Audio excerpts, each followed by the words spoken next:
the fuck out. Rich one motherfuckers roll out. Computer picks up so all the globies can see we're in a motherfucking cold prison 33rd degree. What the fuck is wrong with society? And why am I such an anomaly? Everybody lives in idiocracy. Force-fed these deceptive theories exploiting the innocent youth. Why do we believe these lies that are presented to us as truth? Pseudoscientific nonsense. An endless universe of expanding bullshit. Other worlds don't exist. We are trapped on this plane of existence. Flat disk, gamers, checkerboard, conductive sectors. 33 slices of the pipe within the vectors. Beehive, colony, you collect the nectar. Earth broke down, man, someone call the record. I can tell you about some things that are gonna blow your mind. Everything that you've been taught throughout your life's a lie. Indoctrinated to regret your perception just to believe a school lesson so you can pass to the next one. Brainwash so you trust the authority. They want you to think you're the minority. Don't stoke the flame superiority. They'll come to see the Fefe majority.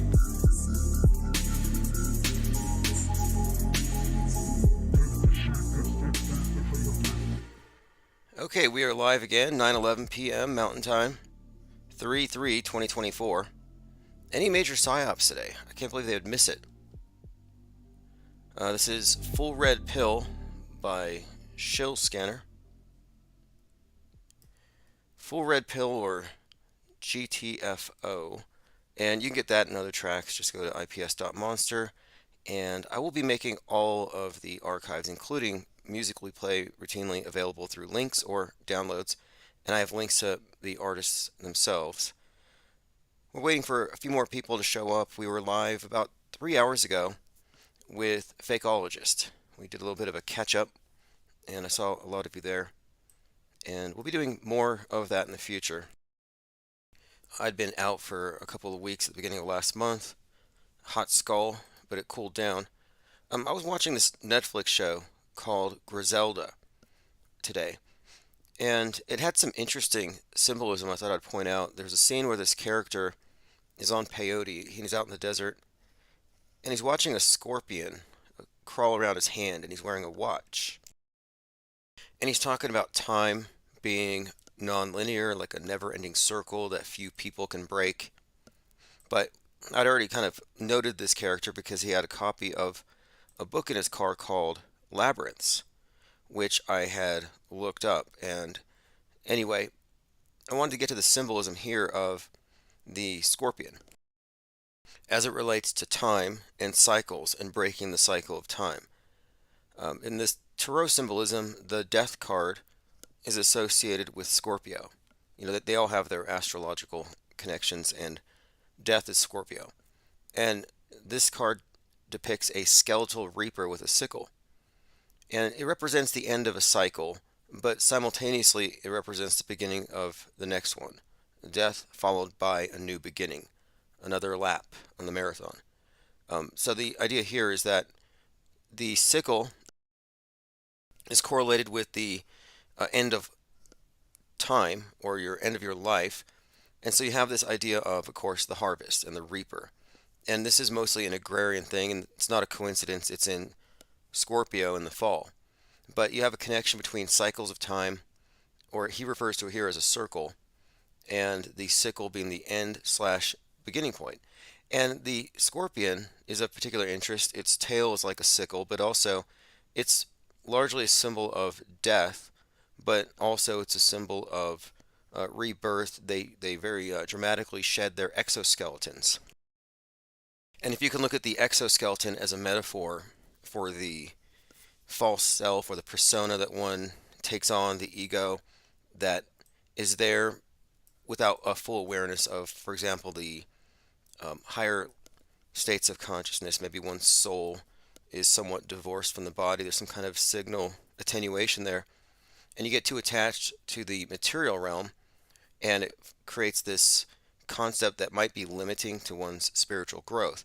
So this card would represent the end of a cycle, the end of a limiting concept or limiting belief, which is what the exoskeleton, you outgrow it, and that's kind of what that symbolizes as well. And I looked up the book Labyrinths by an author named Borges, and it contains a whole lot of short stories. And one is called The Garden of Forking Paths. And it has the idea, quote, that infinite realities are created as people face decision points.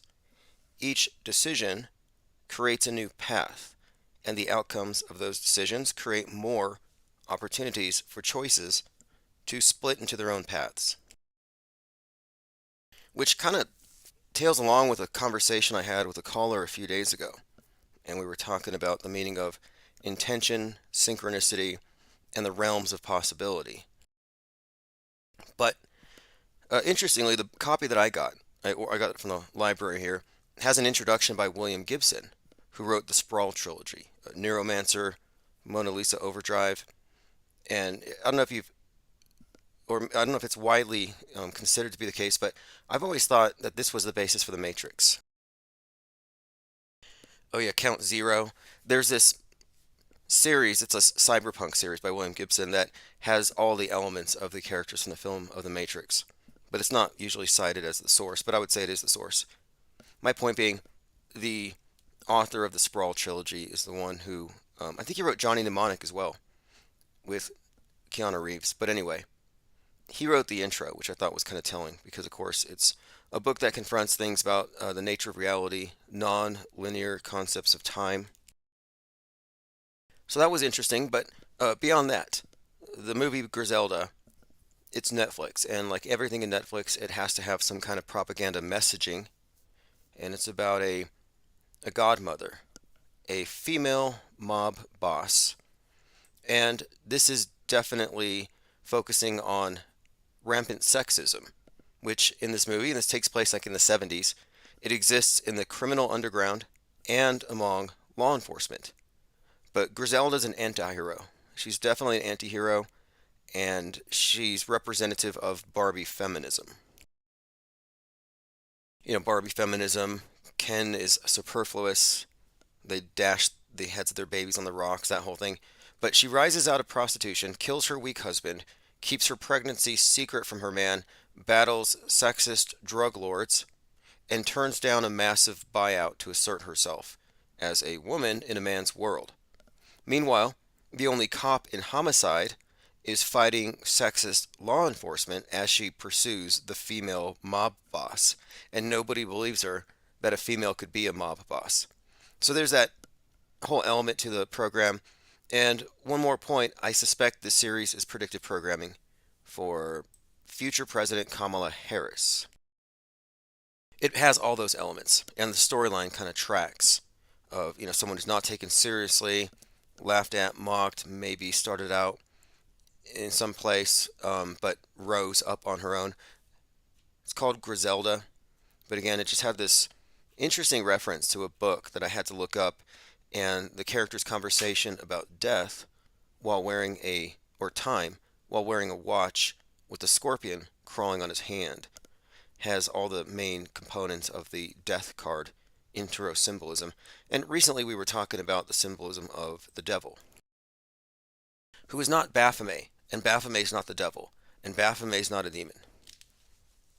Just let you know, Cat Williams and Joe Rogan got that wrong.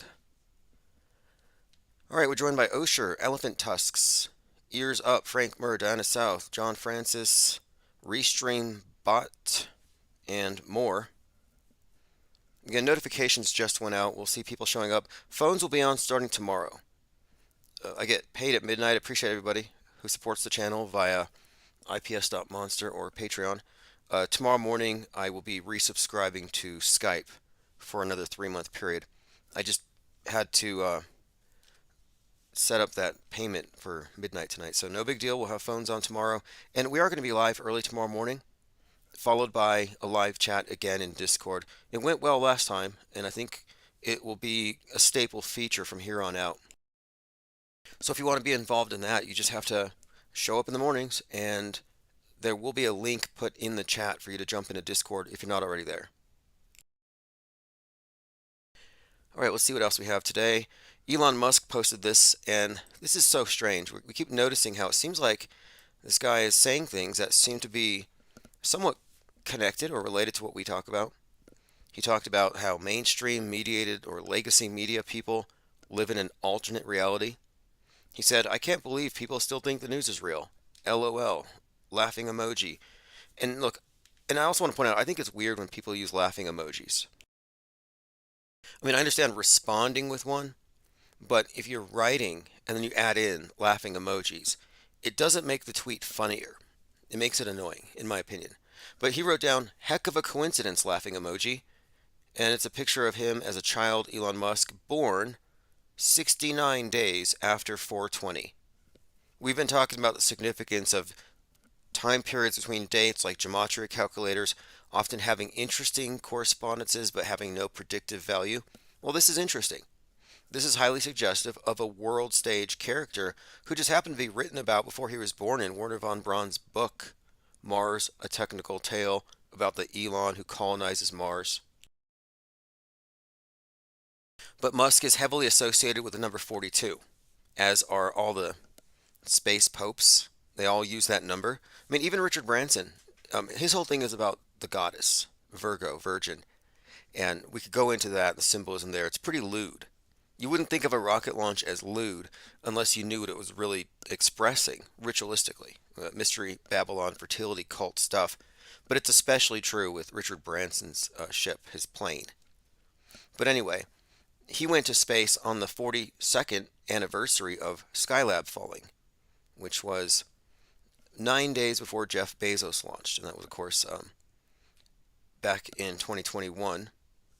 But the 42 thing, it's consistent throughout the space program. They constantly reference it. And it's not just from Hitchhiker's Guide to the Galaxy.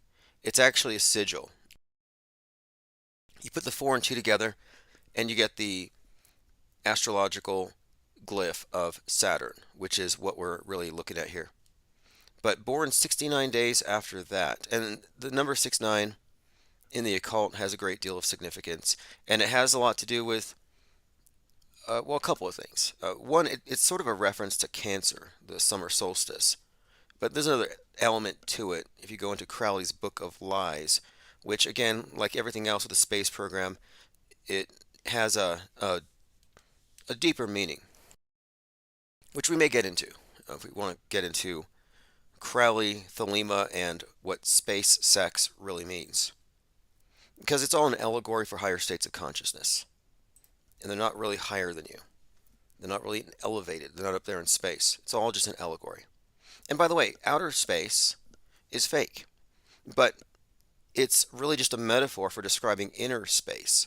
Because the space program's objective has always been to give you a world view, therefore, controlling your inner space, your mind. NASA's mind control. Stanley Kubrick didn't just help fake the moon landing, he helped fake the JFK assassination, moon landing, 9/11. His fingerprints are all over COVID. Probably half a dozen or more major league psyops can be traced directly to not just Kubrick, but the Kubrick department, where the metascriptors all work. Newsbenders Central. And we do live in a news-bent reality. And if you understand the implications of that, you will never overreact to the news again because you will know it's not real time. You'll know that it's been prefabricated, written in advance. There's no reason to react to it. You can respond, acknowledge it, laugh at it, comment on it, critique it, but react? Why? It was written in advance. The elite write the history, they act it out on the world stage like a reality TV show when it comes to major events. They write the history, they implement it. Whatever we say, eventually it's going to be burned. They will burn our books. They will delete our content. We have no say. History is his story. Who is he? Big Brother. All right, let's see what else we have going on. Multi-C0 has dropped into the chat. All right, let's continue down my minds. If you want to, I appreciate the support very much, by the way. In fact, if it wasn't for the support of our listeners, not just the financial, but also the commentary, this think tank wouldn't be what it is. It's not just me. I couldn't do this in a vacuum. What we're looking at here, I would describe it as a massive puzzle. We're looking at this script, and it takes not only just a lot of hands on deck, but a lot of different perspectives. We've had a lot of insightful people who have specific insights from whatever career field they happen to be from or in. I mean, for me, I think my experience with dead bodies, corpses at death scenes, and autopsies, embalmings, all of that really, and also being around the bereaved while in the death care profession, has given me some insights when it comes to atrocity propaganda. It just doesn't work on me. I think similarly, my experience in the military has convinced me of really the efficacy of belief. Armies of believers. They all believe, like, think about it. Every single person in the army believes in every single weapon of mass destruction. They believe in all the doomsday scenarios they drill for. That's an army of believers. Just replace nuke with angry, vengeful God. And imagine them being believers in this angry, vengeful God. We're just talking about a belief system, and the believers themselves are what maintain it as a status quo. It's a consensus-based reality. So every single person in the military who believes in the fake thing is helping to fake it into existence. It may as well exist. And we know this from experience. Those of us who survived the end of the world, which was 2020, it ended. But the meaning of death being a cycle is that it's not the end. There is no end of the world in the sense that it stops. It just moves on to the next season. I've been getting into way too many debates with chemtrailers. I just sort of gave up on it today. I'm like, all right, fine. Chemtrails give you AIDS. Mask up. And I had AI generate for me something. It's an AIDS cloud with little red ribbons falling from the sky, and everybody's masking up because they don't want to catch AIDS from the chemtrails cloud. I mean, that's how absurd it's become. All right, let's move on. I don't want to hyper focus on it, but there's a reason for it. And the reason for this is that we have to attack the orthodoxies within Trutherville first. We have to use the think tank, aim the turrets at the guardrails, and blow them up. Create the exodus from Trutherville to the off-world stage parallel media. Once we have 10,000 people in the parallel media ideological quarantine, then we can go to war with the mainstream. But the Trutherville as it is right now, presently, it's in no condition to wage war with the MSM. It's just too full of well, it's incoherent, for one thing. But there's too many agendas, and it's too immersed in the political horseshoe. And most of them are probably following Trump over a cliff. So I'm just suggesting that if you want to have any real effect as far as unveiling the truth, tearing down deceptions, maybe even, poking a finger in Big Brother's eye, you're not going to do it by trying to organize the mental asylum full of red pill addicts. You're going to have to go past that and come out here to where skepticism is, well, where it's platformed, because there is no platform for skepticism. There's no internal skepticism within the mainstream or MSM plus worldviews. And people may not like that. They may want to build a bridge, or, oh, you just got to drop seeds, plant seeds, wake them up little by little. And no, that's not how this works. The red pill awakening is a false awakening that draws people deeper into the alt reality game. Same thing with wokeism. The only, quote, awakening, the only, I think, return to objective reality is exiting every basic premise and not even entering into any one of their bifurcated psyops, except as an observer. But to be an activist in this is folly. All right, let's see what we have here. Going through your comments. Thank you for joining Skyfish from DLive. Ms. L says not everyone's going to wake up. Maybe they're not supposed to. Well, here's the thing. A lot of people are peer pressured. I think that you grow up, you go through school, and it's basically teaching you not to get too far out of line because everybody will laugh at you. It's teaching you to conform, teaching you to respond to the mob and be sensitive to it and to be part of it. And there may be a lot of people in this red pill arena who are very close because they're skeptical. They don't trust the media, and the default position for people who see through media lies is to jump into the alt media, because there is no platform for skepticism of media itself. And that's what I'm talking about here. I'm talking about exiting mediation and taking control over one's mind. becoming the final arbiter of what you believe and rejecting their belief systems. They're offering you belief systems. You can be mainstream, which is chill. You're apathetic. You believe everything, but you don't care. You're peaceful. Then you have red pill, which is an agitated version, and then you have woke. If you lean left, same thing. But there is no platform for people who want to opt out of the mediation itself. You're not supposed to become a non-believer. Non-believers don't exist in this world, except behind the scenes, the perps, the ones behind the monolithic mind control, the PSYOP entertainment complex. And outside of that, the only ones in the know are those of us who've gone far beyond the fringe and jumped over the guardrails, despite the protests of those in Trutherville who want to keep everybody in like crabs in a bucket. They get really mad when you go against their orthodoxies, which is why we have to, because those are planted there, is what I'm saying. We have to basically divorce from the world stage and recognize it as a construct in enough like numbers that we can overcome a lot of the fear people have when it comes to betraying the consensus. That's when I think this will snowball. You kind of have to take away the sense of a consequence for going against the grain by taking a stand. And a lot of people are, again, somewhat cowards, and you can't really blame them or fault them for it. We'll take them. If they're willing to make that final leap, and it is something of it's a philosophical leap, it's a paradigm shift. But like, do we have to continue to act like space is real if we know it's not? No. Do we have to pretend to care about fake dead people or fake issues? And the whole point of it is that we may not care, but we're drowned out because we're not platformed. We're like, oh, we don't care, this is fake or this is manipulation, but everybody else goes with it, or they go with it halfway. Like it's a false flag thing. Like truthers are like, yeah, Vegas was real, but it was done by black helicopters. I'm sorry, but that's no closer to the truth than the mainstream version.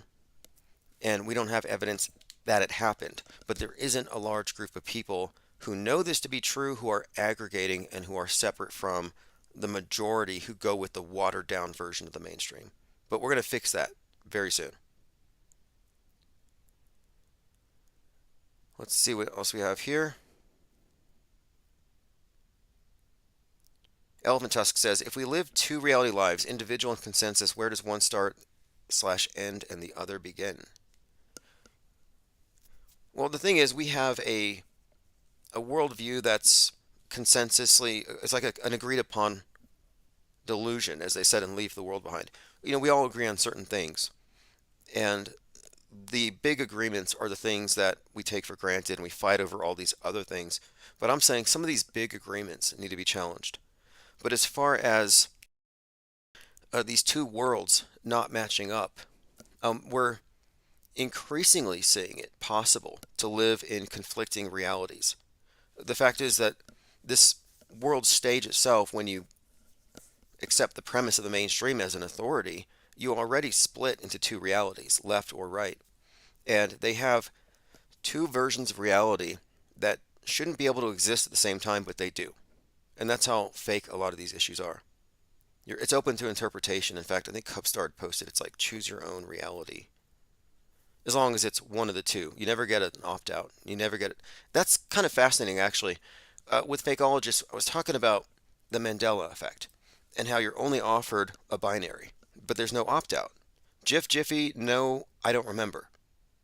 And that's because they're forcing you to choose, or rather, they're coercing you to make a choice because both of them put you on the same sheet. It doesn't matter. My point of it is they limit the context, but they don't give you an opt-out. As long as you believe, it doesn't matter. And it's the same thing with the media. You know, you can be mainstream, you can be alternative, but there's no platform for neither, for not believing at all. But there are many people who don't believe either. But again, they're scattered, drowned out. And 2020, there wasn't a way to mobilize it. I thought 2020 would do it.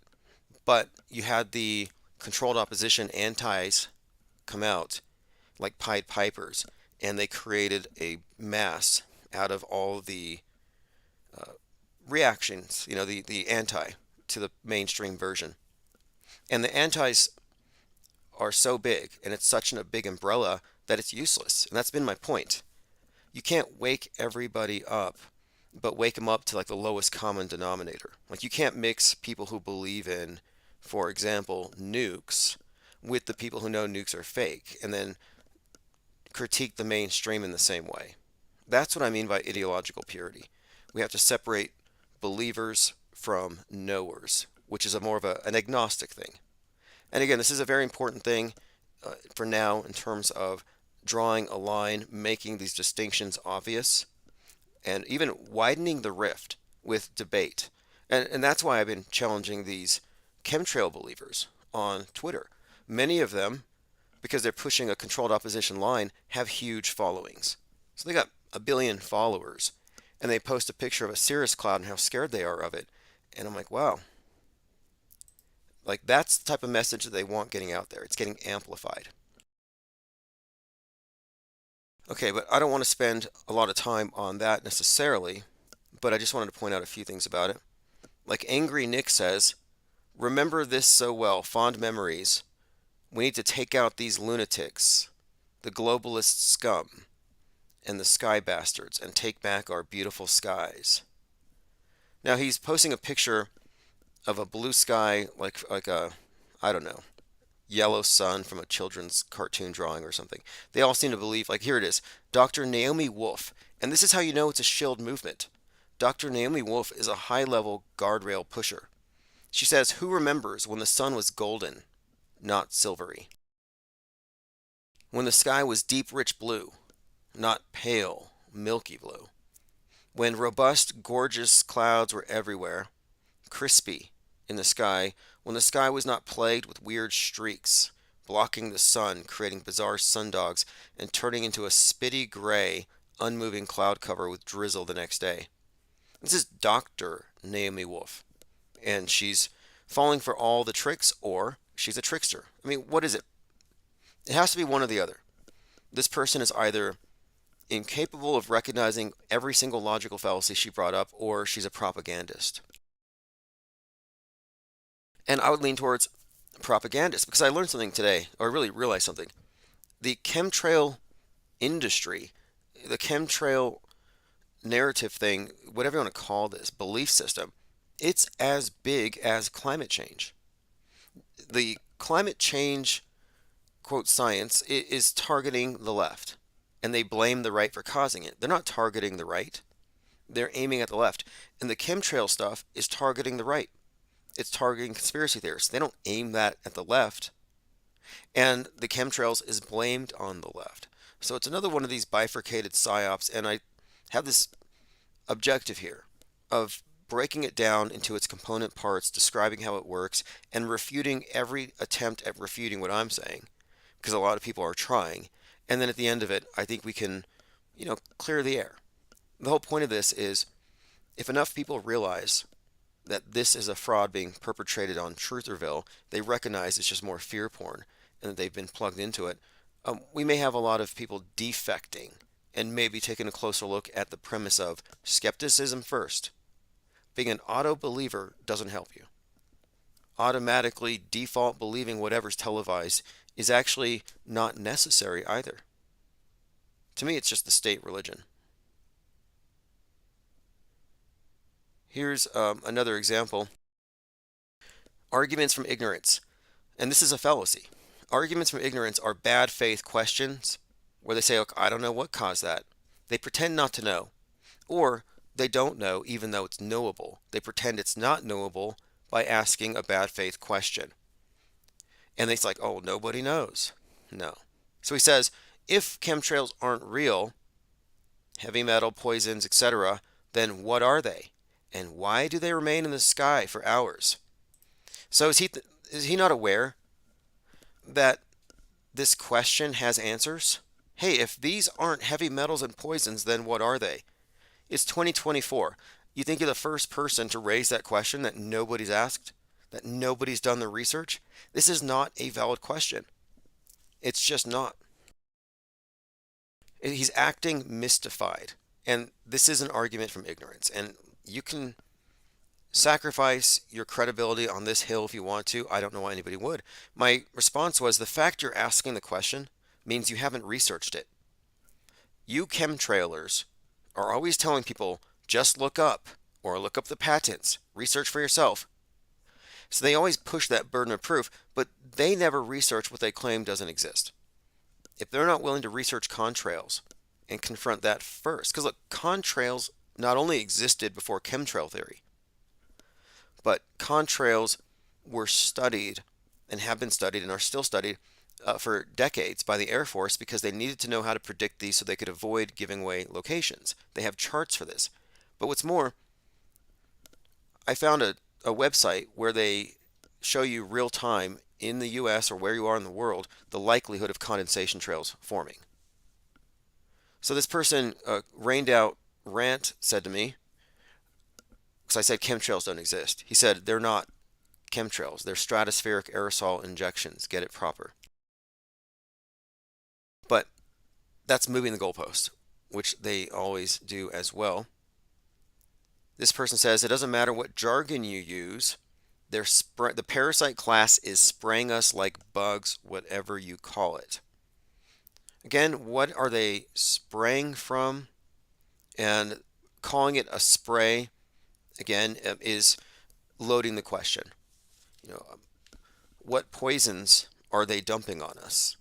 That's not a valid question. It's loading the question. What kind of aids are they putting in the chemtrails? I'm going to go ask people. I'm going to go to city council, ask them, hey, what kinds of viruses are they putting in the chemtrails? Because I think, or what kind of viruses are they putting in the water? You're loading the question with whatever you want to add in there, and that's not a valid way of advancing an argument. You should say, what is the trail? What is the cause? Oh, look, there's 60 years of research on the matter. It's almost like this is planted there to make people easy to discredit. Some people say, oh, look, well, cloud seeding exists. Right, well, cloud seeding has nothing to do with chemtrails. And again, here's the main thing. Chemtrail theory was a trick to get non-leftists to accept the premise of anthropogenic climate change, and they succeeded. If you buy into, quote, geoengineering, you bought the premise of anthropogenic climate change. It's like, shame on you. Chemtrail Gretaism is an unforgivable sin because it aligns you with everything that the WEF wants you to think. So here's a few graphics I created. Hashtag Skyphobia. Cirrus clouds are scary, and that's a chicken. This one is a man in a chicken suit crying beneath a lot of trails. People are like, oh, they form grids. Are you scared of grids now? Your streets are grids. So why would airplanes go into grids? Maybe it's because the airports don't move.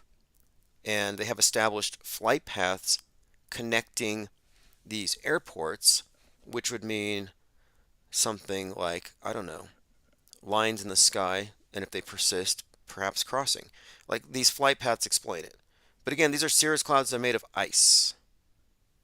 And these individuals who are constantly hyping up the fear of these things are just as bad as people saying the ocean levels are rising. That's the same level of hysteria. And I don't think it's something that people should continue to stand by unless they, I don't know, want to just step up and put on a mask. You want to tell me you're afraid of the chemicals being dumped from the sky onto your head? Put on a mask or I'm not going to take you seriously. Or you're just really brave, but aren't you worried about chemtrail lung? So Nathaniel Dibben said to me, well, go ahead and check Dubai's weather program and play around with that.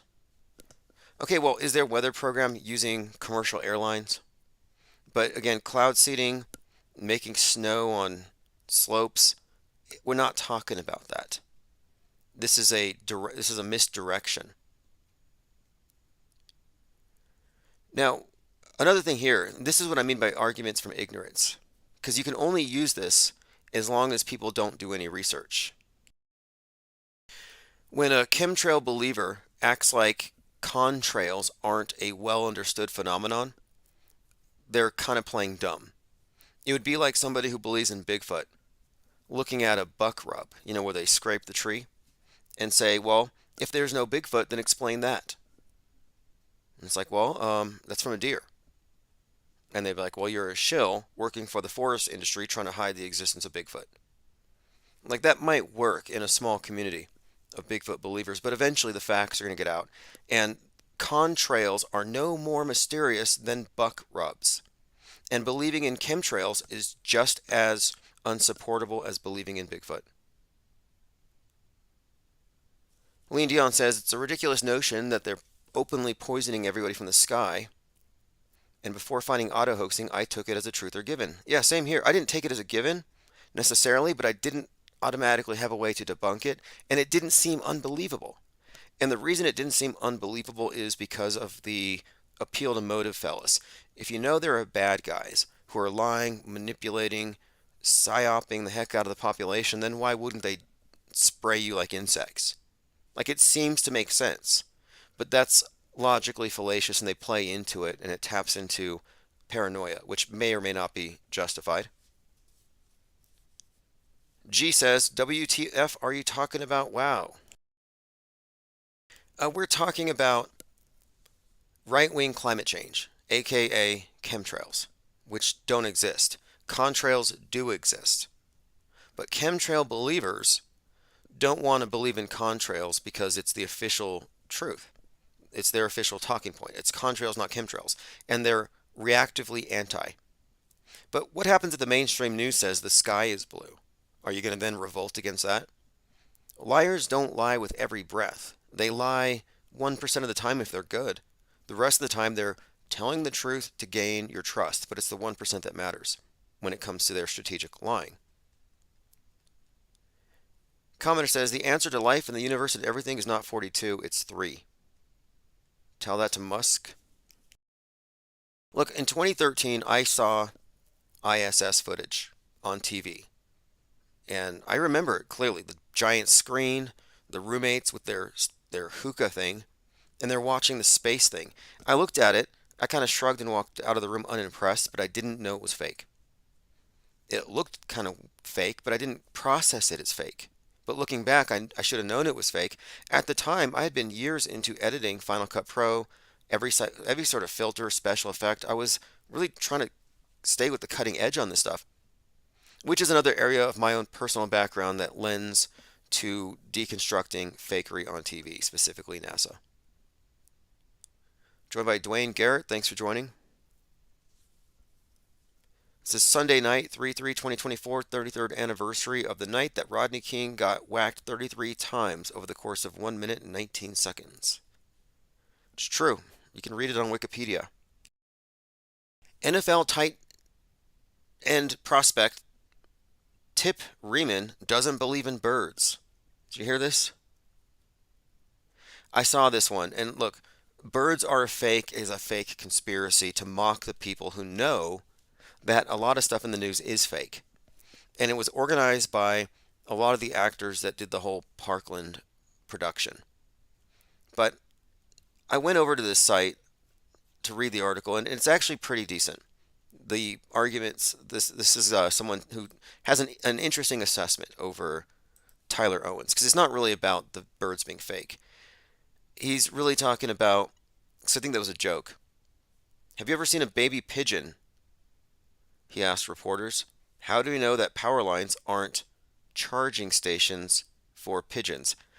This is from again, it's a satirical birds aren't real movement, but this is a response to Tyler Owens, who had actually said that he didn't believe in planets or space.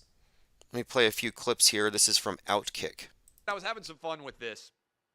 A NFL draftee potential, name is Taylor Owens, I believe from Texas Tech, said in his interview today that he doesn't believe in space or other planets, that he is a flat earther, and they make a lot of good arguments. Funny.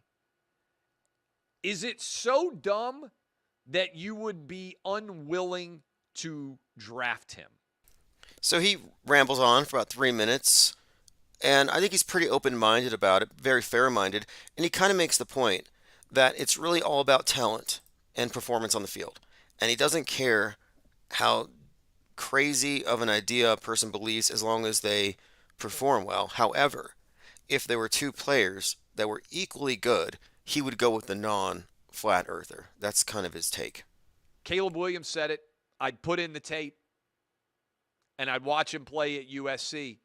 I'd probably still draft him.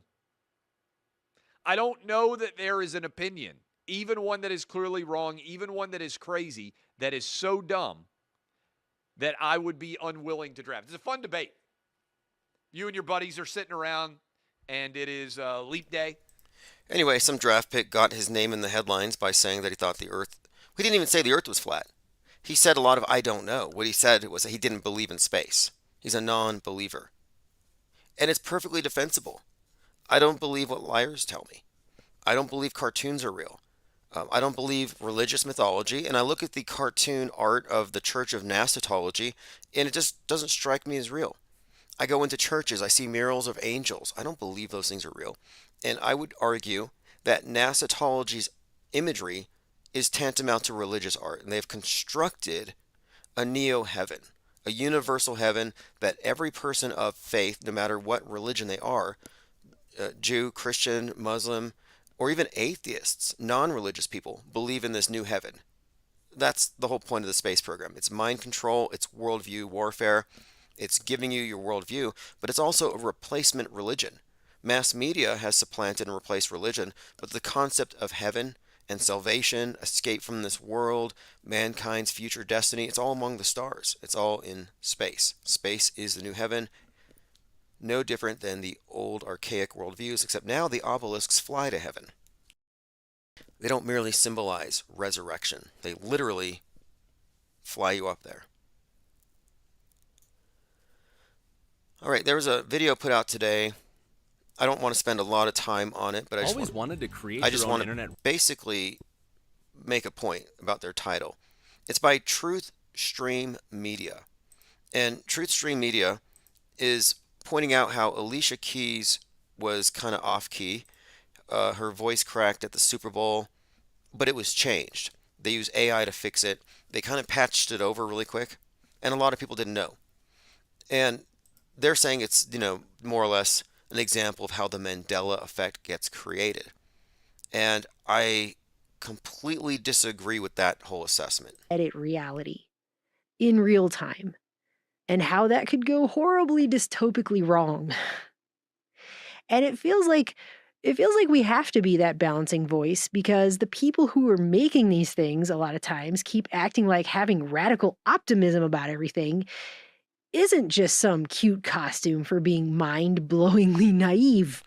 Okay, anyway, they kind of fear porn the issue, but the fact that they fixed it's because they were being polite, I guess, and delivering the best product they could. I don't know whether it's even unethical, but this is not how Mandela effects are created. Mandela effects are created by the person who is asking the interviewee if they're Mandela affected.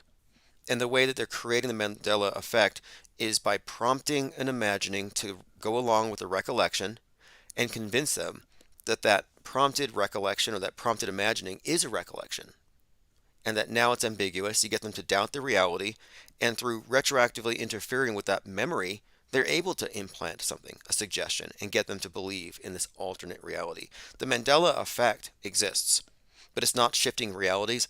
It's gaslighting and getting people to answer to a false binary. And then, of course, their cognitive bias and their desire to fit in with a cool new club play into it. But it's a cult. That's how Mandela effects are created. They're not created with real props in the world. It's actually a misconception. It's a clever one.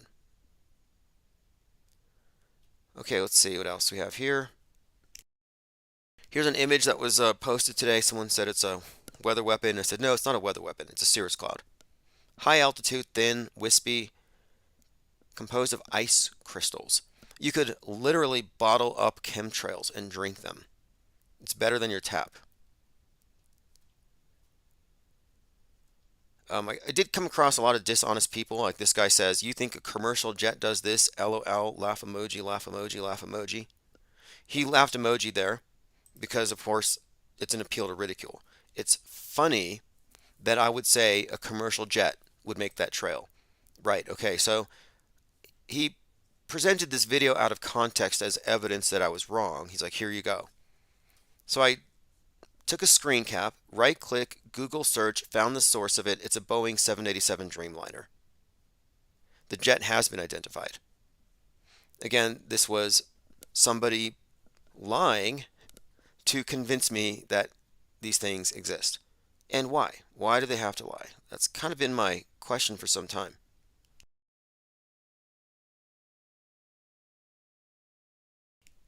All right, let's continue here. Going through your comments. Isabel N says, all that fake bird crap in my car is super annoying. Yeah, the birds are fake thing had a lot of media attention, which they wouldn't have received if they weren't plugged into the mainstream media, PSYOP entertainment complex, purposefully misdirecting people. Like, they don't want people to hear directly from the source why I don't believe in fill in the blank mass shooting. They don't want to hear it. They want to suggest that you're doing it for ulterior motives, or you're because you're a Second Amendment radical, you're an AR-15 gun fetishist, which is not the case. But atrocity propaganda exists, and propaganda, perception, management, psychological operations, yeah, these are all within the purview of mainstream media, including movie special effects. And there's no meaningful distinction between media, Hollywood, entertainment. These are all a substrate of just mind control, which is global in scale. And it's centralized. All right, moving on here. And yeah, chemtrails is a uniform belief in Trutherville. That's why we're deconstructing it. And if you haven't seen this, you have to go to timosman.blog and subscribe. I'd recommend you. I should probably print this as a poster. In fact, I will put that on my to-do list. I created this chart to describe or to point out where you are in the real world, or if you're in the real world, or if you exist in the screened reality. We can all agree that people in doomsday bunkers who believe the world is about to end are in an alternate reality. In 2020, we existed in an alternate reality game.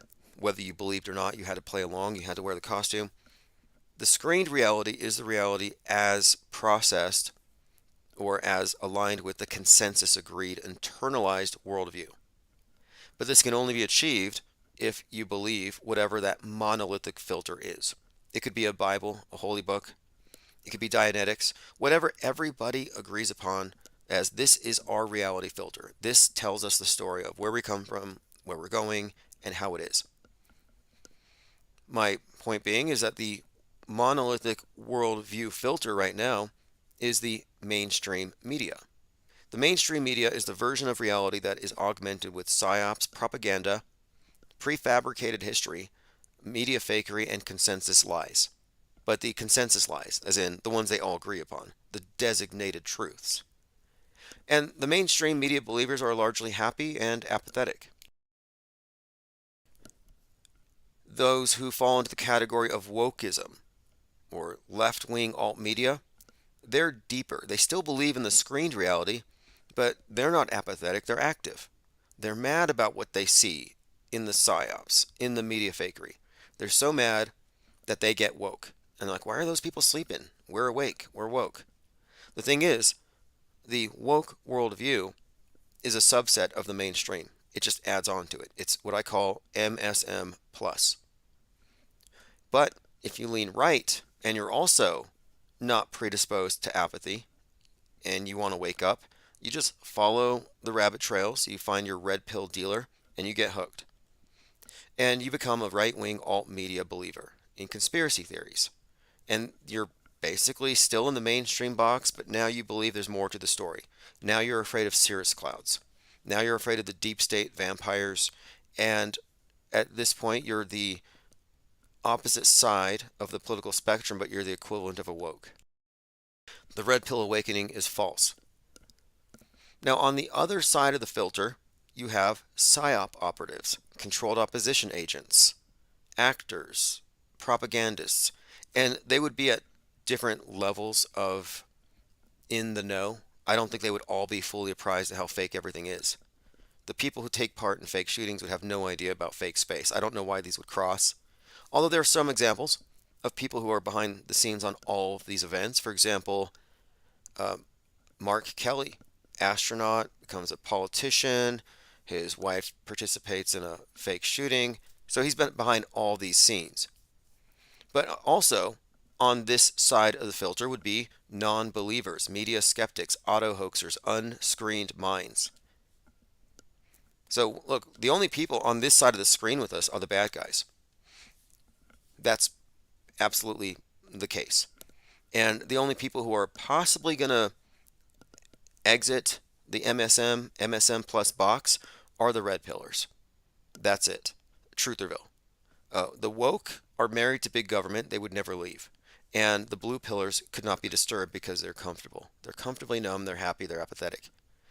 And there's a big difference between the blue pill and those of us who don't believe. Because I'm a non-believer, and people accuse me of being too relaxed. I'm not worried. I'm not ready to run for the hills. I don't have a bug-out bag. I'm not sizing up my neighbors in case I need to eat them. And I'm like, look, I'm not apathetic. I'm actually very informed. But I'm not reactive. I'm not reacting. I will not be provoked. The agitation of the woke, the agitated state of the red pill consumer, the agitation is a result of what you would call, I think it's just a reactive abuse, where they're constantly triggered and triggered and triggered until they react. And then when they react, they get mocked for it. So red pill extremists are made to look crazy. Libs go crazy all the time. Well, they're being provoked, and it's all by design. And it's because they're hypersensitive to propaganda. But I can entertain ideas without believing them. I can examine without judging, and that's what skepticism is at its core, suspending judgment.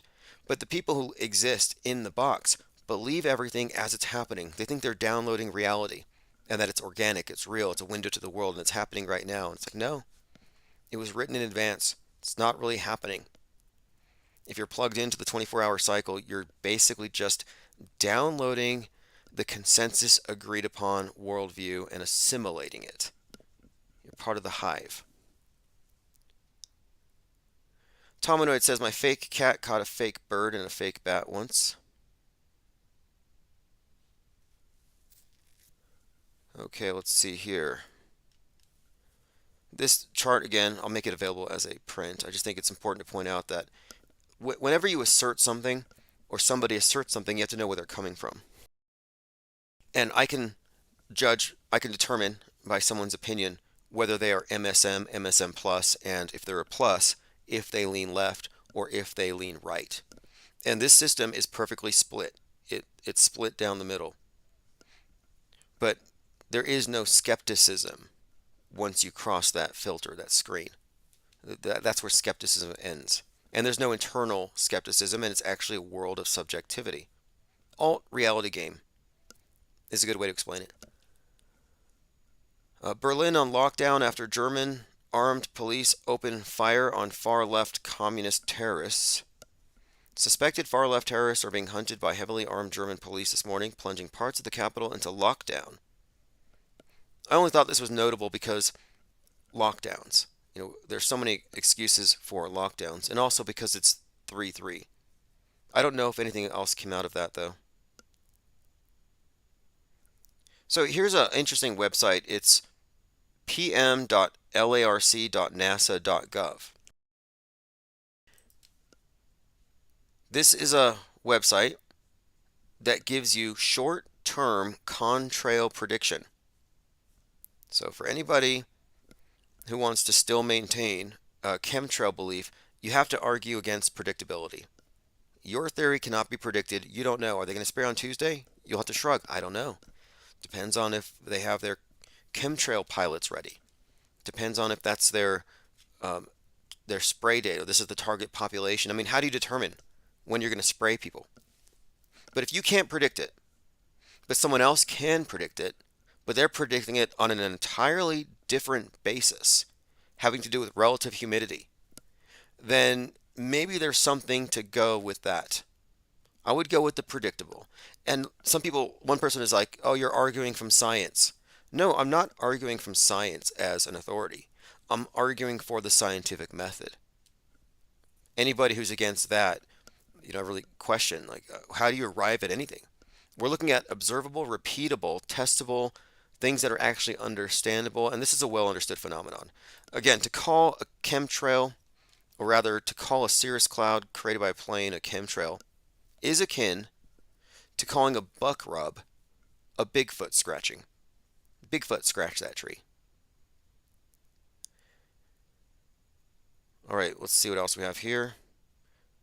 Chesley said flurfs, which is a term of endearment that Glubers use to describe flat earthers.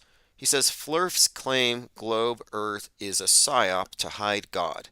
If Earth is flat, but anyway, this person's syntax is screwed. He says, anyway, it's a psyop to discredit people who are onto the other government lies. And that's a common claim, that the flat earth idea is meant to discredit people who have picked up on other things. But my point is, it's not about God. And it never was. That's always been misdirection. Because it seems like the flat earth movement that grew around the idea really stuck to the idea of let's go against science and cling to the Bible. And anti-science is a no-go. I don't know how they went with that. But I said the most likely explanation is they're concealing resources and land. The world we inhabit is much larger, but we're in the Truman Show zone for brainwashed tax slaves. That makes far more sense than they're, quote, hiding God. There's some deep fake porn, fear porn. Putin is poised to use AI-created deep fake porn to cause chaos in the West. Some more fear porn about AI, and this time the fear porn is about deep fake porn. So they're going to use a bunch of lewd images of political figures to destroy them and somehow create chaos. I'm sorry, that might work in Russia. You put some images of some female politician out there, maybe it will chase her off the stage. But here in the West, it will probably help them. And we've had people running for Congress who had been, producing content, adult content. It's not new. So no, I'm sorry, that's not going to cause chaos in the West. It'll probably make them more popular. But, interestingly, the Taylor Swift AI generated deepfake things was a big issue just a few months ago. I'm wondering if they're going to do something with that. But is anybody even shockable here in the West? Ye West is walking around Paris with his wife now, just basically naked. Like, nobody cares. I don't think anybody even looked. I heard, I didn't look, I don't care. Like, if you want to shock people, do something novel. Like maybe she should be wearing a black Klan hood, hold a leash, and then have Ye on the leash naked and drag him around Paris. Like, that would be shocking. But what they're doing right now isn't doing it. All right, let's go ahead and catch up on comments. Okay. Elephant Tusk says, more bat soup on the menu for 2024. Yeah, underheated bat soup. Remember to heat it up appropriately. And the whole bat thing, by the way, we talk about symbolism here, and someone had mentioned last night that the symbol of the phoenix was pretty prominently displayed during the Super Bowl on Usher's jacket. But the bat was actually a phoenix symbol. The Batman movie, Dark Knight Rises, you constantly saw the flaming bat. Christopher Nolan had this flaming bat sculpture. You had the bat-shaped hole in the building, looked like a 9/11 image. But the burning bat as phoenix, just like the dove or the jaybird in Hunger Games, this is a reoccurring symbol. The American eagle's a phoenix. It's a symbol of transformation, burn down, build back better. But specifically, what was the catalyst for burning down and then building back better? It was the bat. It was the symbol of another one too. The Raven or the Crow. The movie The Crow. The guy dies, comes back from the dead. I mean, it's really interesting when you look at how often the phoenix symbol shows up. One of the earliest examples of it, I think one of the oldest, would be the dove. After the flood, which is not a fire, but everything gets wiped out, You have a reset. The people who come out of the ark. How do they know to come back to the land? The dove brings the olive branch. So the dove is also a reset symbol.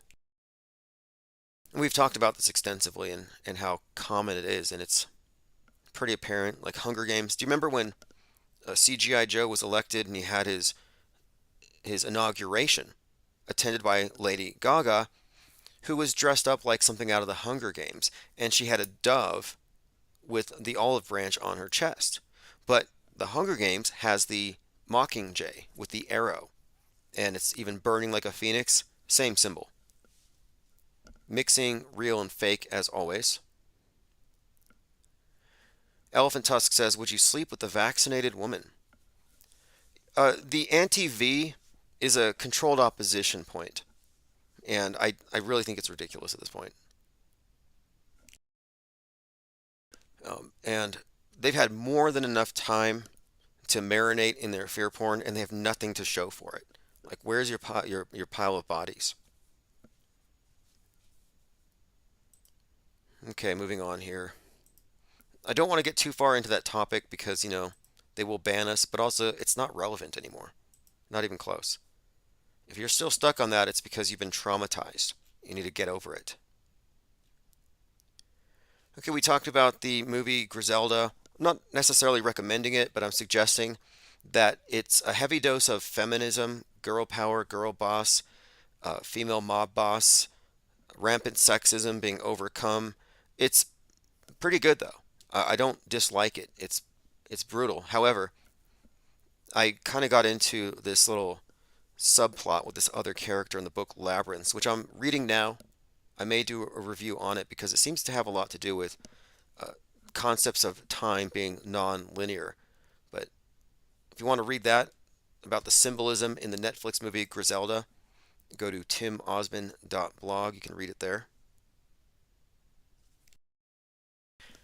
Yeah, the blood purity thing. You know, this is all fascinating to me. Look, this is why I'm saying it's a psyop. People are split down the middle on all of these issues. But I think it's intriguing how I was like, why is Tucker Carlson calling aliens evil and dark? It's like, oh, the truth about aliens is they're dark. Like, what does that even mean? They're scary, they're dark. And then the next week, he's talking about there's a lot of immigrants, illegal immigrants from Africa and North Africans, and they're military age men. So another dark alien, scary. Like there's this theme. And I'm suggesting that this is psychological warfare. That it's about tapping into insecurities, and the right is programmed to be insecure about borders at every level. Protect your skin, don't let the needle get you. Protect your home boundary with your Second Amendment. Don't let the people from the inner cities get you. Lock your borders, seal your borders. You don't want aliens coming in and getting you. Block your skies with Space Force because the aliens are dark and evil. Extraterrestrials, don't want them coming in. And then you look at the left, and the left is like, vax me, take my guns, open my borders, and save us aliens. Completely closed, completely open. One is being targeted with insecurity, but the other one feels totally secure in the loving arms of Big Brother.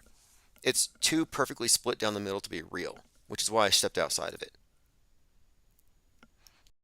Commenter says, Putin and Carlson wear red Kabbalah bracelets. Carlson applied to join the CIA but failed to get the job. Make of that what you will. This is where it's at, says Y3 is nuts. They need better scripts for Yay. Oh yeah, Yay. Well, actually, this is the script. If you look back at Black Skinhead. So Black Skinhead, which actually samples from Beautiful People by Marilyn Manson. And the Marilyn Manson connections to Yay, Metascript-wise, are intriguing and fascinating. We've talked about this before. But Black Skinhead came out in 2013 from his sixth studio album, Yeezus, spelled BLKKKSKKK head. So Black Skinhead. So he comes out with the Black Klansman hood recently, meant to shock people. But the point of it is, there's a story here in the album. And the story is about the character losing his mind, going crazy, losing everything. So there's a narrative trajectory here, and I think that's what Ye may be acting out and has been acting out. It's a lot of it's too perfect. Remember, they canceled the Burning Man Festival. There were 33 consecutive Burning Man festivals from 1986 to 2019. Black Rock City, Nevada, the last one, happened to also have a 33-year-old just mysteriously turn up dead. But we were noting this interesting connection between 33 and the Burning Man symbolism, and tied with the Phoenix, Christ, and Black Rock. And Ye has actually compared himself to Jesus. He's done the Jesus symbolism. He did the church during the Coachella. He's done this repeated theme, and in fact, even recently, he's compared himself to Jesus blasphemously. But that's not necessarily new. But on the date that you would have had Burning Man, and it was canceled because of COVID, Ye did the Dawn Day event where he came out burning. Like that guy that burned himself last week. They can do this stuff with special effects. It's very easy. But Ye actually came out with the Dawn Day album release on fire. And this is on the anniversary of Burning Man. Not a coincidence. Watch Kanye set himself on fire. Very interesting timing of it. My point being, he's playing a role on the world stage, and all of his antics are too perfectly timed with the zeitgeist. And that's what the Metascript is. They're writing our history. They're painting up the zeitgeist, and you can see various theatrical events that are the focus of basically the world at that time, and they have a broader significance. The follow-up, Dawn Day 2, happened on 2/22/2022, which we talked about at the time, and it also featured the burning house. And the point of it is, he's playing a role, but what he symbolizes is the burning of the West, as in the decadent West reaching its end. The West is about to fall. So the fall of Ye, the fall of Kanye West, is sort of a representation and a microcosm of what's happening to America. Ye, the Kardashians, the superficial or the image-based life, in fact, he even said that what destroyed his family was Hollywood values, and porn. Everything that you would attribute to the West as the reason for its downfall. So I'm suggesting that this is part of the theater. So his character losing his mind, this black skinhead, yeah, it's all a script. I don't think he's actually as insane as the media would have people think. And his last birthday party, a lot of people noted they had a naked person on the table. And I just want to point out that the Satanists believe that the highest holiday of any year is your birthday. And they use nude altars, nude women as altars. Kind of interesting. I'm not saying he's a Satanist, but he says he's Jesus, and you look at all these actions and his antics, and what do you think? This is where it's at. Says, remember the Independence Day movie, Tim? The lefties got blew up while they were waiting on the aliens. Ironic. Yeah, actually it is. It kind of is, because if you look, the lefties are constantly embracing aliens or those from outside who would be inimical to their lifestyles, who would cancel out their values, who are in hate with the West and Western concepts of individuality, liberalism. Like, they would be the first ones to be removed. Independence Day, though, of course, Roland Emmerich, that was the movie that formed the reference point for a lot of people when they were looking for, how do I talk about what happened on 9/11? Oh, it's just like Independence Day. That's why it's interesting that Roland Emmerich put out Moonfall a couple years ago, because if 9/11 was predicted by Independence Day, meaning they put the falling building imagery in everybody's mind, the theme of the surprise attack by aliens, then you can kind of see how Roland Emmerich's Moonfall might also have some similar role in whatever comes next. And the whole movie was about the sky falling, stuff from the sky, satellites, everything from above. the atmosphere being destroyed. Okay, let's see here. Okay, let's move on here. Blackwater terrorist Eric Prince says, the brilliance of the founders will save us if no candidate gets to 270 electoral votes. The GOP House decides. Yeah, there's some discussion here about worst case scenarios. And the talk, of course, among the right is they're ready to do 1776 again. That level of frustration where a mom or dad is going to say, I just can't wait anymore. I got to go home. When that affects the election, and there's proof of that, how ugly could it get in the States? And if no clear candidate wins 270 electoral votes, the founding fathers are so brilliant. They thought of everything. So it goes to the House of Representatives, and the House decides. It happened before. It was John Quincy Adams versus Andrew Jackson. Nobody won the Electoral College, clearly. It went to the House. That level of... Anyway, just a little foreshadowing of psyops to come. It's going to get very interesting. Illusion Warfare says, all soldiers are actors. They just don't know it. To them, it's very real. They perceive the illusion as real. Then they participate in the illusions, thus bringing that illusion into reality. Magic with a K, bringing thought into the material, aka abracadabra. Interesting points, and it's absolutely true. This is what they do. I have this explanation for predictive programming that makes way more sense than the conventional truth or take on it. The reason for predictive programming is repetition and propaganda. If they're going to do something like a 9/11, they can only do it once. So to make it as believable as possible, to set your frame of reference, to make you suggestible, and to tell the story in its entirety the way they want it told, they tell you the story in advance. They repeat it with imagery. Your subconscious memorizes it like you're drilling for it. It's conditioning you to accept even the storyline in Independence Day. Aliens attack, the president stands up and says, I'll save you. He's like a leader, and he saves the world. And George Bush, after 9/11, they had to take him seriously for a moment, and he was like speaking for everybody against the evil terrorists and conspiracy theorists. All right, moving on. I highly recommend you follow Illusion Warfare, Les Luthor. And I made that point earlier that the people in the military believe everything. It's designed that way. And the army of believers is what maintains the thing. When I was in the military, I have to say, I was mind controlled. I admit this. In fact, I remember I overheard someone talking, and they said something about Sergeant George was at a barbecue playing Alex Jones, and it was like this minor scandal. I'd never heard of Alex Jones. So the first thing I did is I go to the library off base to download MP3s.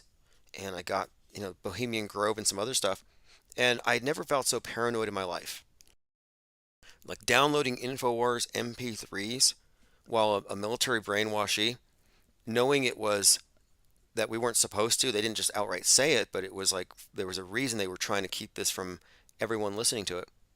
But if these white pills were let out there, it would just change everything. You couldn't be a skeptic of media, non-responsive to the propaganda, not a participant in the mind war, and wholeheartedly go along with the military. It just wouldn't make sense. It wouldn't add up.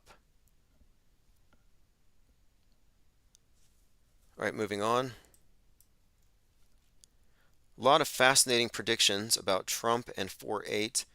I'm not going to spend a lot of time on it other than to say, if nothing happens on 4/8, what happens to all of those making predictions? I think this is it. We have to draw a line. We've been criticizing people with gematria calculators making predictions about false flags. I wouldn't have a problem if they were predicting hoaxes. But they're saying it's going to get real on this date. They're doomsayers. So I'm just saying, anybody predicting the end of the world on 4/8, this is your last chance. We're not going to believe you after this.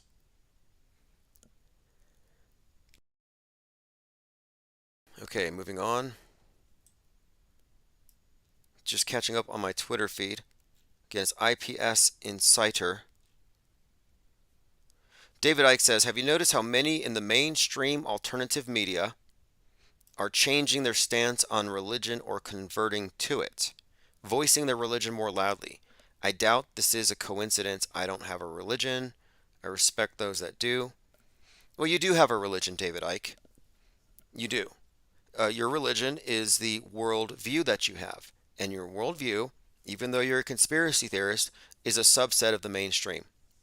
So for him to call out mainstream alternative media, like positioning himself like he's not mainstream, is kind of a ruse. It's kind of like Baked Alaska calling Ray Epps a Fed. Okay, Fed calling a Fed to make it look like everybody around is not a Fed. But I'm noticing this is interesting as the timing of it. Here we are breaking down segments from mainstream media, alt media, and the newly formed off-world stage parallel media. That's it. But he's trying to position himself here as though he is the alternative to alternative, which he is not. He is not, because he is not skeptical about the mainstream media claims, only skeptical about how they report it or who they blame.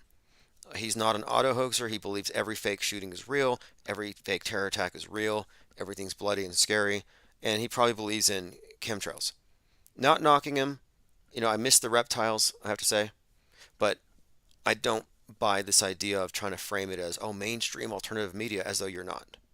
But Joe Rogan did say that he needs Jesus for real, and we need a kingdom of God. But I think as time rolls on, people are going to understand the need to have some sort of divine structure to things, some sort of belief in the sanctity of love and of truth.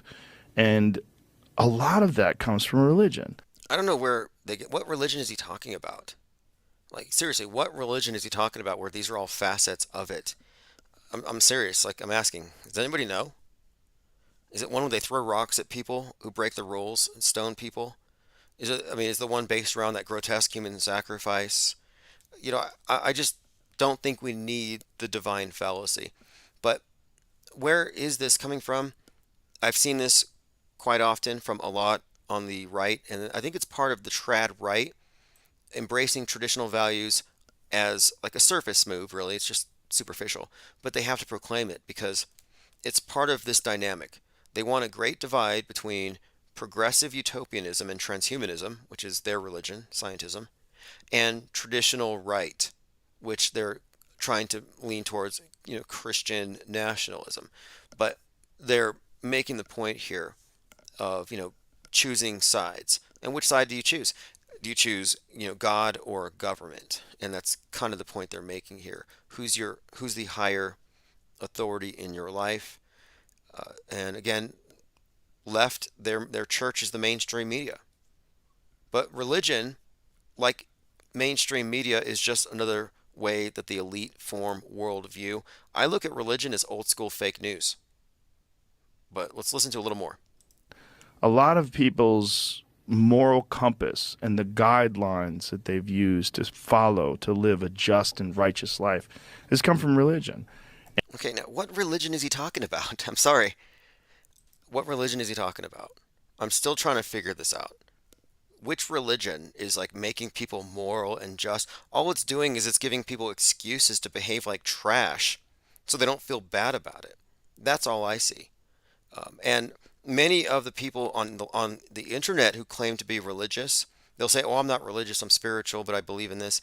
They're still asserting some level of self-righteousness, and they don't know. Let's continue. And unfortunately, a lot of very intelligent people, they dismiss all of the positive aspects of religion because they think that the stories are mere superstitious. No. As far as that goes, I don't think that. The Bible isn't just a random collection of myths. It's very structured. It has the astrotheological template. It's definitely literature. It has a lot of value in that sense. It has a lot of parables, has a lot of interesting insights and wisdom. There's no reason to just throw it out. But arguing from the authority of a book assembled by the power elite that gives you a specific worldview, yeah, I'm not so much with that. But do I think it's a moral book? No, I think it has a built-in scapegoat narrative. I think it's definitely not. And it's too fluid. It's too subjective. Too many denominations. I'm not for cults or cult leader mind control. And that's what this is ultimately about. It's just as much a cult as the mainstream media. We're talking about arguments from authority. When I talk about the monolithic media, the worldview shaper, I'm talking about, basically propaganda, entertainment, education. It's all wrapped up into one to give you your worldview. But it's monolithic. And it's the worldview that's agreed upon that we can all access through the screen, the black mirror, this universal filter. But previous to mainstream or mass media, the Bibles, the religions, were the monolithic mind control devices. That's what I'm saying here. So when he's like, religions lead people to this, it's like, no, it creates a toxic dynamic, which is very much based on turning people into codependent sheeple, worshiping some narcissist on top of the stage, pretending to speak for God. Like, it's I think, a very toxic construct. It's authoritarian. And it's based on what? Fear? Is it primarily not based on fear and insecurity? Okay, let's move on here. Klaus Schwab says, if you have nothing to hide, you shouldn't be afraid. Here he's making the case for total transparency. Dans ce nouveau monde, on doit accepter une transparence, et je dirais même une transparence totale. Tout va être transparent. Everything is going to be transparent. You have to behave accordingly. Okay, you have to integrate it into your personality, and if you have nothing to hide, you shouldn't be afraid. Interesting. But see, it's not about not having something to hide. It's about privacy, your private thoughts are your property, intellectual property. The idea of privacy is under attack. In fact, privacy is looked at as having no value unless you commodify it, make it public, make everything intimate, out there, public. But this erosion of privacy is a long-term project, and I think it's designed to get you away from concepts of private property ownership. You will own nothing, be happy. And this is also a war, again, on free market capitalism. And again, owning property isn't just about land. It's owning your body, the contents of your mind. But what they've done is like, well, terrorists, now we have to grope you. So now you lose that level of privacy. You walk into the airport, you got to take off your shoes, and they grope you. So now the naked body scanner is looking at you. So you kind of lose your privacy, but you got a little security. It's a good trade-off, right? You're safe, but you've lost that level of privacy. Fast forward 19 years, C19, and now the main talk is the content of your blood, your medical history. What are you doing at the doctor's office? This is now necessary for the public to know. What is your status? So your private medical decisions are now being made public, and this is just being normalized. So the idea of what's in your blood, what's in your pockets, it's just a step deeper. And the next thing, what's in your pockets? What's in your underwear? What's in your shoes? What's in your blood? The next step is what's in your mind. Let's see your browser history. Oh, you're on the no-fly list. You went to 4chan. You might be an incel. You know what I mean? Like, you might be a terrorist, whatever the designated terror threat is. But yeah, the next thing is the mind. But it's all for security. They have to check your pockets for collective security. Can't have some terrorist with a box cutter knocking down buildings. We have to check the contents of your blood. Can't have some super spreader with bat soup on his breath bringing an end to the world with another pandemic. We have to access your minds. We can't have somebody with mind viruses that might cause mentally ill people to shoot up bowling alleys. So we have to block you. So it's all about security. But they've been leading people over time to sacrifice more and more of their privacy. Get groped, get poked, and next get Neuralinked. That's probably what's next. Okay, moving on. Antichrist Denier says, Rogan is foreshadowing the new one world order religion they want to establish. If you looked into the Baha'i faith, it'll be similar to that. Okay, a couple points here. One, they've already established the one world religion. It's the mainstream media. That actually is it. And that explains all the rituals, the witches' sabbats, concealed or performed under the guise of award ceremonies and sporting events. Like, we already have the one world religion. And they've already brought a concept of sin. Got rid of sin. Notice, liberals don't believe in sin. They don't believe in God. They don't believe in judgment from God because that's silly. However, they believe in the replacement sin, which we dealt with in 2020. It's a construct that replaces sin, and it gives the neo-priesthood, the scientists, authority of priests to regulate the sheeple and the power to save them. So we all know about the injectable Eucharist. And the non-believers are those who don't go to church, who don't go to MSM, who don't trust the news, who don't take the Eucharist. The Protestants in this sense. So we already have the one world religion. Space is its heaven. Like, we were born into it, indoctrinated with it. The archaic religions are being allowed to shrivel off and die because we've already adopted the new one. So the leftists don't believe in God, they don't believe in sin, they don't believe in judgment, yet they believe in the replacement sin. They believe in Gaia and Gaia's judgment if we don't cut back our carbon footprints, our wickedness. So they've adopted the replacement religion. And when you go into the iconography, the symbolism, you can see it is definitely a replacement religion. The modern flood myth is 100% based on the Old Testament, not based on science. So I'm not anti-science.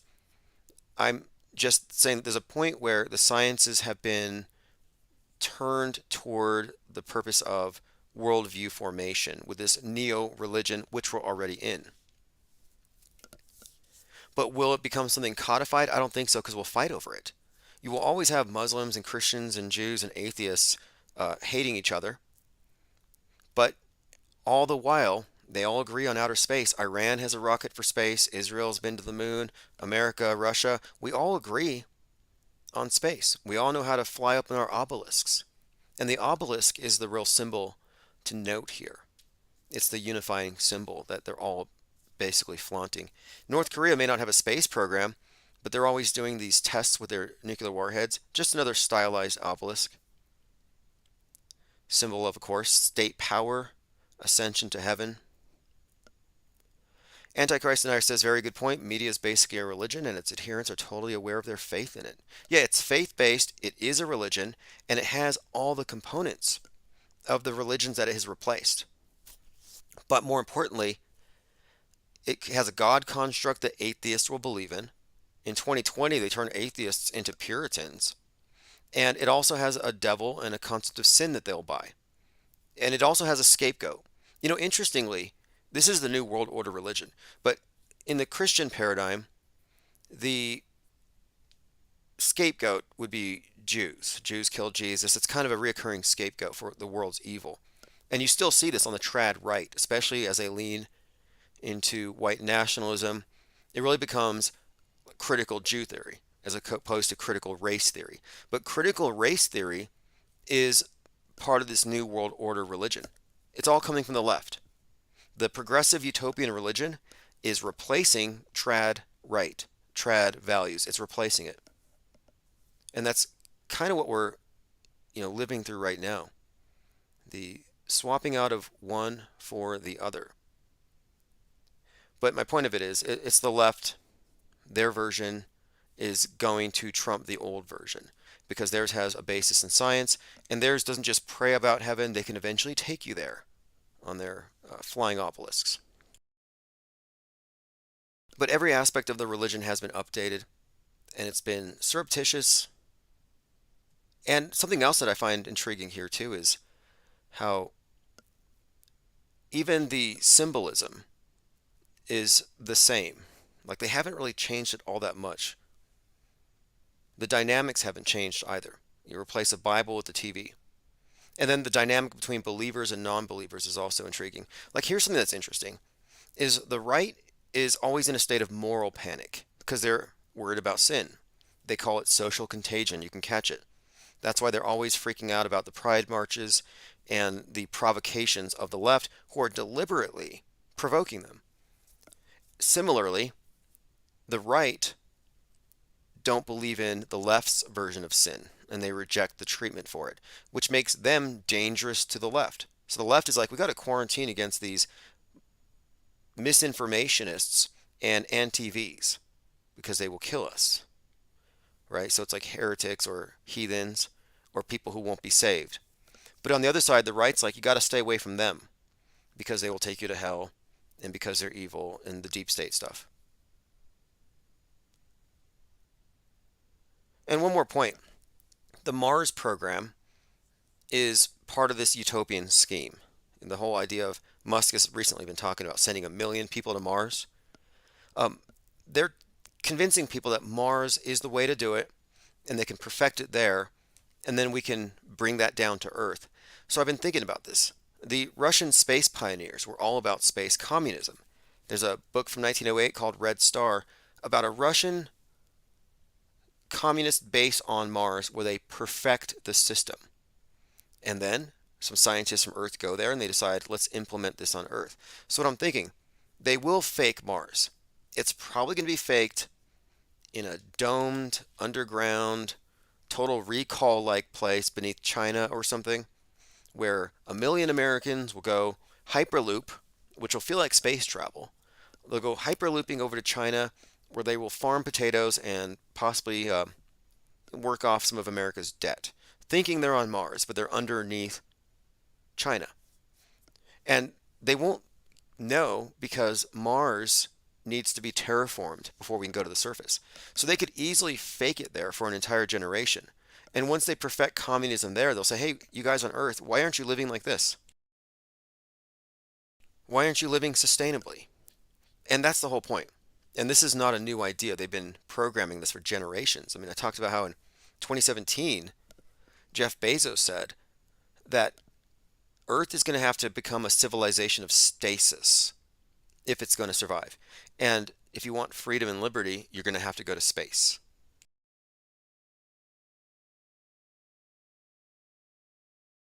Okay, let's see what else we have here. N.A. Literalist said, a lot are going to die with rockets towards Mars. Now that's an interesting point here, and I thought about this too. They could easily just put people in rockets, rich people. We're talking about rich. You have 250K, you can buy a seat to Mars, maybe. He did actually say a few years ago, Elon Musk had suggested that if you can't pay for your ticket to Mars, you could work it off on Mars. This is actually Elon Musk's sci-fi futurism is just plutocracy with space travel. In a now infamous tweet, Musk wrote of importing indentured servants to Mars who would work on the red planet to pay off the cost of transport. Less utopia, more Dubai in space, unlike the sci-fi writers he supposedly adores. Indentured servitude in space. But he could easily send people out into the ocean, just crash the rockets or blow them up in space, send them to the sun. It wouldn't matter because they could use AI and replace every single person with a simulation. And we're just looking at a CGI movie. Oh, look, these are our friends on Mars. But no, these are some rich people who had their bank accounts drained and then they got mass cremated on their way to their space paradise. But nobody knows. That's diabolical, but this is the guy who's going to Neuralink us. Doesn't seem like it's that far out of reach. Okay, let's see what else we have here. Quite a lot going on. Next, Autohoaxology 101 shipment. That's this week. I'm getting the books this week, paperback version of Autohoaxology 101. I'm going to put it on Amazon as well, and we're going to kick off the promotion. And it's going to begin here. I have plans to do basically book readings, discussions, among other things to promote. It's not just about selling the book because it's not a mainstreamable book, but it's about getting this codification of repurposed skepticism directed towards media in the hands of about 10,000 people, which I think we can do. The Unmediated Mind says the Chinese underground is possibly the only place you could perfect communism, specifically the Chinese sewers, where they get the gutter grease they sell to tourists as soup. Antichrist Denier says, real communism has never been tried before. We have to simulate a Mars colony to be absolutely sure of its viability. Yep, they would agree with that. And I'm fine. Hey, if you're a communist, go to Mars. I've been saying this for some time. You're a greenie, you're a communist, you're a utopian. Even if you're a white nationalist separatist, one of these annoying neo-Nazis, just go do your thing. Why haven't they thought about Mars? The white nationalist types, the neo-Nazis types, the racial purist types, go to Mars and do your thing. But my point here, I guess, really is that they never go and do their thing. They want everybody else to do it. You know, like the people who you got to go off the grid, and you never stop hearing about them. Like, when are you going to go off the grid already? Show us that it works. Come back in 10 years. Imagine if, like, Alex Jones had said, you know what? I'm going to run for the hills. The world's going to end, in 2008. But no, they never leave. They want everybody else to leave too. Well, if you convince everybody it's a good idea to run for the hills and everybody runs for the hills, then what? We're all in the hills. We just basically moved up the street. I mean, you didn't change anything. Running for the hills is only viable if only a few people do it, so you shouldn't even be talking about it. It's more like convince everybody to run for the hills and you just stay home. Like, I'm going to stay. Everybody else run for the hills. I'm going to stay. And I'll just find what I can in everybody's refrigerators. Lean Dion says, what about Chaz or Chop? That was the Utopia. Yeah, you're right. We gave him a chance. Chazistan. I'd like to know if there's any unreleased footage from Chazistan. Do they devolve into cannibalism? My favorite thing was the garden. Like, oh, this garden is for non-whites. They have these phrases like, it's for they're all their codes basically, but it was a segregated garden, a white section and a non-white section, and then some guy took down the fence. He said it's speciesist. If a cow wants to walk across, it needs to be able to. Fences are speciesist, which means racist against animals. So they took down the fence around the farm that was going to feed Chazistan, and then some individual with like a broom handle started doing ninja moves on it all day, and he killed the crops. So I assumed that they were going to starve and they had to shut it down. But that was their best chance. They had a chance and they kind of screwed the pooch. Antichrist Denier says both sides must proselytize. They'll never be happy until everyone has the same political ideology. Awful snare to be stuck in. Yes, it's the political horseshoe.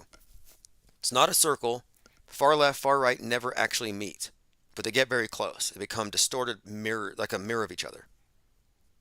Left and right, woke and red pill. But it's a horseshoe. And what they're fighting over is the red pill, they're not trying to convert the woke. And the woke are not trying to convert the red pillars. They're both trying to wake up the blue pill community and get them to join their side. That's what they're fighting over.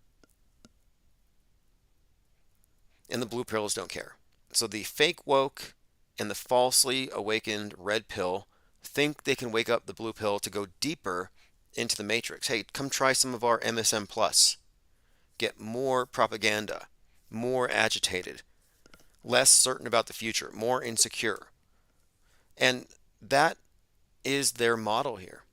Anybody who doesn't go with the flow, who naturally finds because of their own intuition or whatever it is, they find that they're not satisfied with what they've been told. So they look deeper and they fall deeper into the trap. And they spend their time trying to convert. Someone says, stop talking pills. Well, we're talking ideology here. And mainstream plus are both deep in this thing. And they're forced to basically compete over who can win the most people to their side. But they never get beyond the political horseshoe. And they never will. It's an unwinnable game.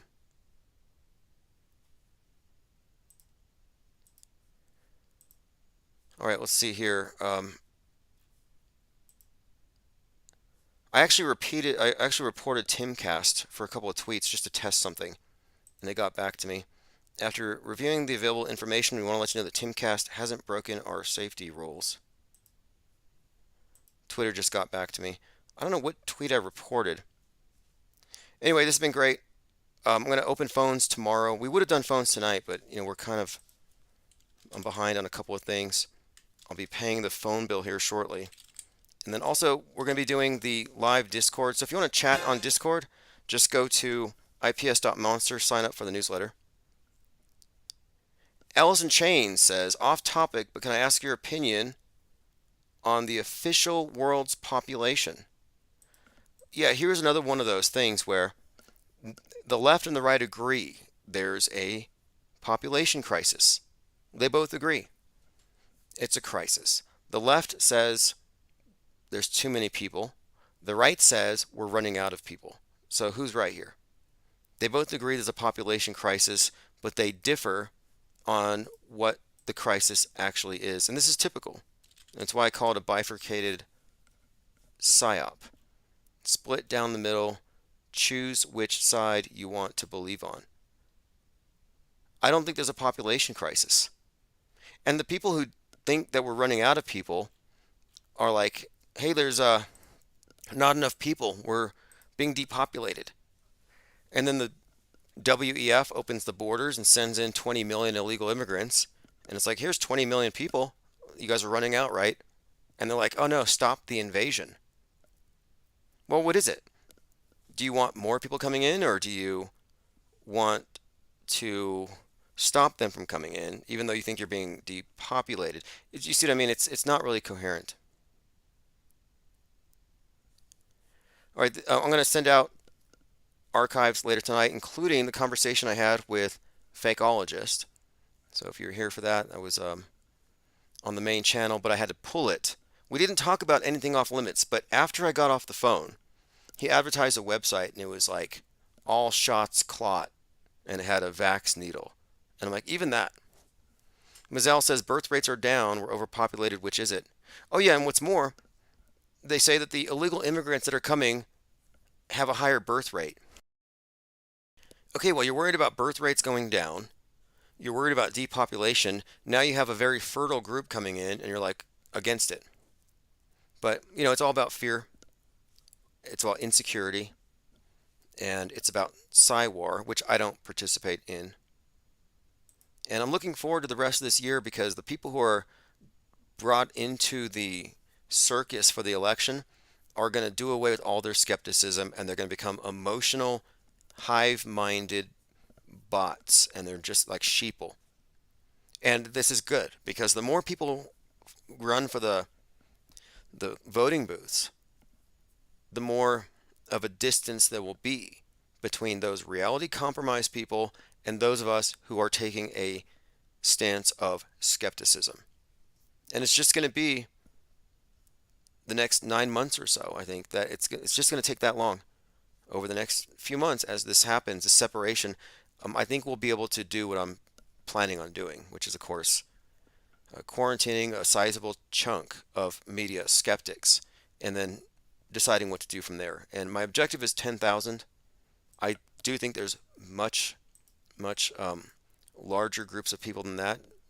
Like in, Trutherville is huge, but it's scattered, as in its ideas are scattered, they're not uniform, there's no internal skepticism, it's very subjective. But within that, there are definitely a lot of people who are up against certain guardrails, and you take those guardrails out, they will fall off the edge, and they won't go back. Once you reverse engineer a psyop, you don't fall for it again.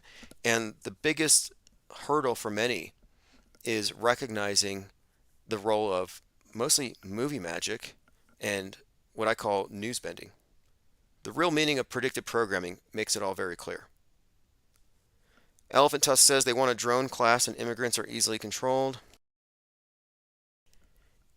The left says the immigrants are a net gain on the economy and they're working age men. The right says they're invaders and they're military age men. It's fascinating how they are able to have these two different interpretations. But nobody cares about the immigrant issue unless it's an election year. And it's the same story every year. And whenever there's some doomsday scenario or a psyop with a worst case scenario that never comes true, I tend to think it's not going to come true. 2015, Save the Children, never happened. What happened to those children? Well, they're going to vote Democrat now. Obama running for office, and all the talk is about military age men coming across the border. What happened with them? They're now retirement age men. And they are probably voting Democrat, but does that even matter? Like, at this point, the fact that they faked the moon landing isn't just some trivia. It's not a minor detail. And it's easy to dismiss it, to mock it, or to have it marginalized. But that alone should reframe everybody's perspective on the world. But there isn't a platform for total objectivity. The default is go with the reactionary, red pill, anti-media talking point influencers and fight the fight with them, join them. But they're controlled opposition because they're inside the box. We are trying to get a sizable demographic outside of the box entirely. Nobody else is doing it. Nobody will do it. They're not allowed to do it. They're contractually obligated to uphold the establishment approved designated real, the official BS. And there isn't a sizable chunk organized yet. And this is once we start this, it's past the point of no return. Once we get a certain number, there's no telling what it will do. We may be ground zero for this mind virus pandemic. I've been describing it lately actually as more of a comet or an asteroid, like Apophis 44492 planet killer that's going to hit us on Friday the 13th in April of 2029. Yeah, auto-hoaxology is a planet killer if it's done right. And the planet it's going to kill is the worldview construct. It has a lot of potential to do significant disruption immediately. It may not even spread like a pandemic. Brandon says, Illusion of Choice 2024. Well, I considered voting for Joe Biden, and I might still, just to prove to everyone here that I don't believe in the system, that I think it's useless. But I'll do it also because I want to show that I'm not going to knee-jerk go with the flow, because the conspiracy realm, Trutherville, has been appropriated by the GOP, and I think that's a problem. And that started with Trump. Good job. It was really sneaky. Did all the right things, dog whistled, Q, and they hooked all these conspiracy theorists in with the idea that, yeah, you're right. Everything is a conspiracy, but we're going to declass everything. Antichrist Denier says Fetterman 2024. Yeah, I would vote for Ashton Kutcher. Have you seen the comparison? If you put Ashton Kutcher in a bald cap, you pretty much got him. They even cry the same in front of Congress. And Fetterman is a big crier. But yeah, I think Fetterman might be kind of a deep fake, and it might actually be Ashton Kutcher. All right, this has been fun. This is Auto Hoaxer GTFO Chief Crow. Check your inbox for archives. Those will be going out probably late tonight / early tomorrow, and we'll be doing our IPS Discord think tank chat tomorrow to kick off March. Tomorrow's, by the way, it's March 4th. March 4th, which is the date that the Batman movie came out. And I had predicted before it came out, I said it's going to be March 4th, right-wing terrorists. And that is another example here of concurrent programming. The day the Batman movie came out, Joker, as in Joker Sarnath, the Boston bomber, had his death penalty reinstated. Like, there's always been these fascinating connections between the Batman franchise and some of these high-profile psychological operations. Anyway, this has been great, and Antichrist Denier says he's going to compare the two. Yeah, if you have any good mashups of Fetterman and Ashton Kutcher, share them in our Discord, and I will post them. Dinosaur says March 4th, what? March for Our Lives. Well, March is when they launch a lot of these movements, and March for Our Lives, they called it a children's crusade, because the children weren't old enough to vote away the conditions that was making their life so dangerous. But I'm like, March for Our Lives, what about run? More of you will make it out if you run. Anyway, this has been great. We'll see you all later. This is Chief Crow. I'll put a link in the chat.